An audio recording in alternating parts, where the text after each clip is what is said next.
Morning. My name is Jay Patel, and I'm one of the third-year cardiothoracic surgery fellows here at the Virginia Commonwealth University. And today I have Dr. Zachary Fitch, one of the cardiac surgeons here at VCU.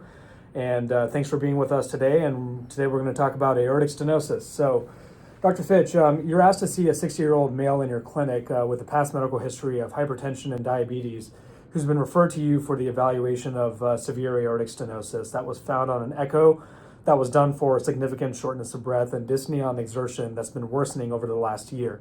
How would you evaluate and work up this patient? So this is going to be like any patient. You're going to start with a good history and physical. You want to know what this person's about, what kind of medical history they've got. Specifically, you want to know about the evolution of their symptoms. So this guy's got dyspnea. You want to ask about dyspnea, angina, heart failure symptoms. If this person has heart failure symptoms, you want to try and group it into the right New York heart classification. So you want to drill down into the aortic stenosis specific symptoms, and then you want to know as much as you can about this person. I usually ask them, what do you do on a typical day? You want to know, is this somebody who's on the couch all day? Are they up going grocery shopping? Are they doing yard work? Are they up on the roof with a leaf blower? What kind of things is this person doing? And then for medical history in particular, you always want to know, do their kidneys work? Does the liver work? Do the lungs work? They have a heavy smoking history. And then you'd want to drill down in this case on his blood pressure and his diabetes, since those were mentioned. Okay, so the information he gives you is that he was pretty active and really doing well medically, except over the last year. His lifestyle has been significantly limited now by this dyspnea on exertion.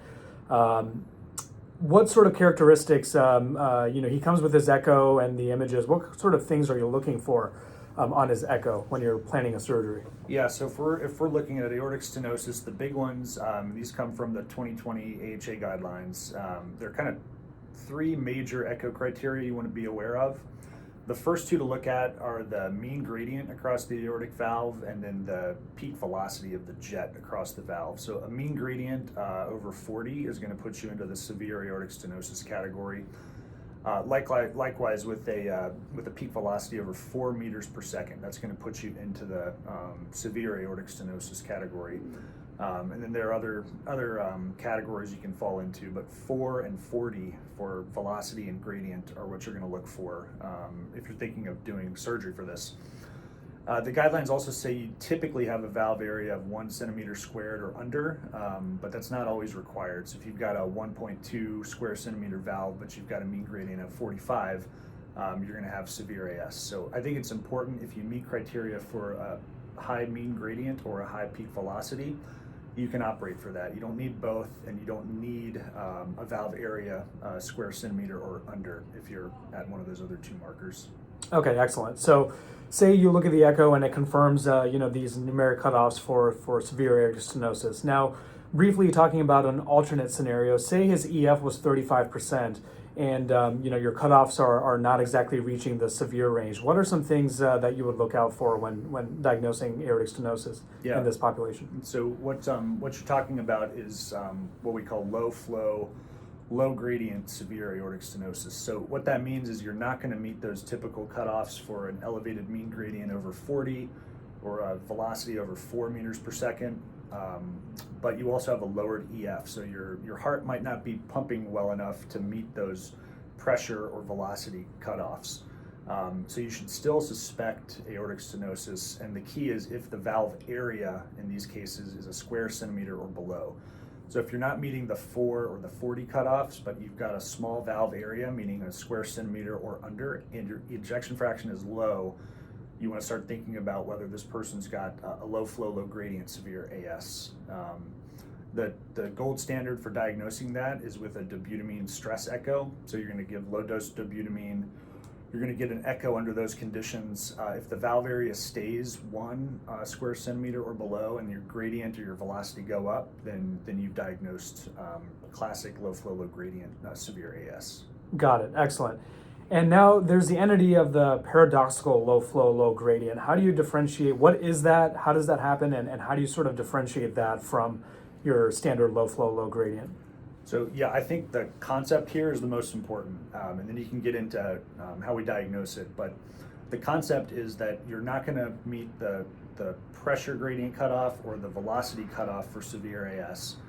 Your valve area, though, is going to be 1 square centimeter or below, but you don't have a classically low EF. You might have a normal ejection fraction. And that doesn't seem to make a lot of sense at first, but the concept is that you've got a hypertrophied small left ventricle. So although nominally your ejection fraction is normal, you're pumping a tiny amount of blood. So you might have an EF of 55 or 60, but it's an ejection fraction of a tiny amount of blood. So your stroke volume is going to be low. Even though your ejection fraction is normal, your stroke volume is going to be low. And you've still got a small valve area. And because your stroke volume is low, you still may not meet that cutoff of a mean gradient of 40 millimeters of mercury or a peak velocity of 4 meters per second. Excellent. Thank you for that. So the patient, you've discussed with him that he has severe aortic stenosis, and he's ready for an intervention to help improve his quality of life. He's got severe symptomatic, and so would you offer a surgical aortic valve replacement or a TAVR? And to remind you, this is a 60-year-old, otherwise low risk.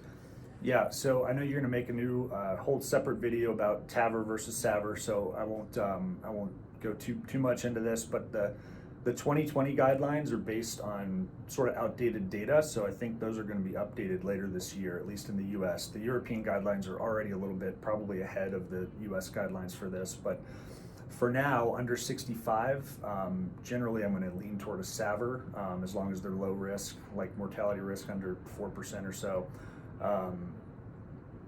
Lean toward a SAVR in a younger patient under 65, lean toward a TAVR patient and somebody for now under 80 per the AHA guidelines.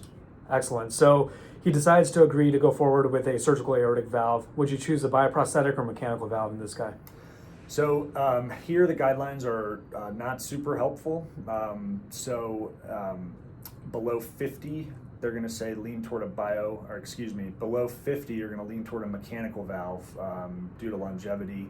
Of course, that comes at the risk of needing to be on Coumadin for the rest of their lives. So you have to have that discussion with the patient. But again, if they're under 50, you're going to lean toward a mechanical valve in a younger patient. Above 65, you're going to lean toward a bioprosthetic valve. This guy falls in this very large 15-year gray zone in the guidelines between 50 and 65. I would probably, like with all patients in this gray zone, have a discussion with him, see if he's willing to be on anticoagulation for the rest of his life, explain what that involves. But I tend to go more toward with what they're closer to in age. So you could really go either way in this guy at age 60, but that's an individualized discussion for people in that gray zone. Excellent. So you've talked to him about the options in clinic, and he agrees to proceed with a mechanical valve, and he's okay taking Coumadin and the risks associated. So describe to me, Dr. Fitch, how you approach and set up and do an mechanical aortic valve replacement. So for any AVR, you can do these through a small incision. Some people will do them through a right anterior mini thoracotomy, but we'll talk about a traditional sternotomy. So we do your standard sternotomy, create your standard pericardial well. For cannulation, the default is just going to be to cannulate the ascending aorta and the right atrial appendage like you would for a cabbage. And then when it comes time to expose the valve, you need to think about where you're going to place your aortotomy. The way I do it is you find the fatty streak on the aorta, you find where your right coronary is, and you're going to place your aortotomy kind of halfway between that fatty streak and your right coronary. That's usually generally a pretty good landmark. So you're going to make a transverse aortotomy, and most people will carry that incision down toward the nadir of the non-coronary cusp of the valve. So you're going to extend it down a little bit, and that's going to give you good exposure of the valve. I put some stay sutures in just to open things up. When you're doing this, you can choose to put an LV vent in place. If you do that, it kind of keeps your field clear of blood. That's put in through the right superior pulmonary vein traditionally. So you can do it with or without an LV vent. Prior to opening the valve, of course, you're going to arrest. You can typically arrest antegrade for these, but I usually also like to have a retrograde catheter in place to give intermittent cardioplegia during the case. And then you're going to excise the valve, so you're going to cut out the calcified valve for AS, and then you're going to debride the annulus a little bit. Most people are going to use a rongeur or something similar. Get as much calcium out as you can safely, while avoiding injury to other things in the neighborhood. And then you're going to put your valve sutures in, and we can talk a little more about how we're going to do that. And then you're going to seat your valve. I generally then close the aortotomy with 2 layers of 4-O-proline running. And then you're going to close up the chest. For any valve surgery, you're going to leave epicardial wires, usually A's and V's, leave some chest tubes. Excellent. Okay. So in terms of debriding the annulus, say this guy has a really calcified, difficult annulus. What are the sort of things that, how much do you debride, and how do you go about valve sizing in this scenario? Yeah, so for debriding, when you're using the rongeur, what you'll sometimes see is people grab and rip calcium. That's not good. You want to soften the calcium around the annulus with your rongeur. So you want to squeeze it and soften it before you just rip it off. So don't just rip. Traditionally there are a couple things you can injure when you're debriding the valve. Importantly, you can injure the bundle of His. That lives kind of at the right non-commissure. Usually it's about one annular stitch on the non-commissure side of that right non-commissure. So if you're 1 bite off of that commissure on the non-coronary side, that's where your bundle is. It's really common. About 10% of AVR patients are going to get a new left bundle branch block after AVR because that bundle runs right there. You can also hit your anterior leaflet of the mitral valve. That's going to be on the other side of the, that's going to be at your left non-commissure. So you can injure that at that point. So when you're debriding, you really want to soften up the calcium before you just go ripping it out, and you don't want to go nuts. You don't want to injure something. So just enough so you can safely get valve stitches in. Excellent. And do you put your pledgets on the aortic side or the ventricular side when you do these? For a bioprosthetic valve, by default, it's going to be subannular pledgeted valve stitches. So on the ventricular side, on the underside of the valve. When you come to mechanical valves, where the leaflets are going to move more down toward that ventricular side, you can do one of 2 things. You can put non-pledgeted subannular stitches in.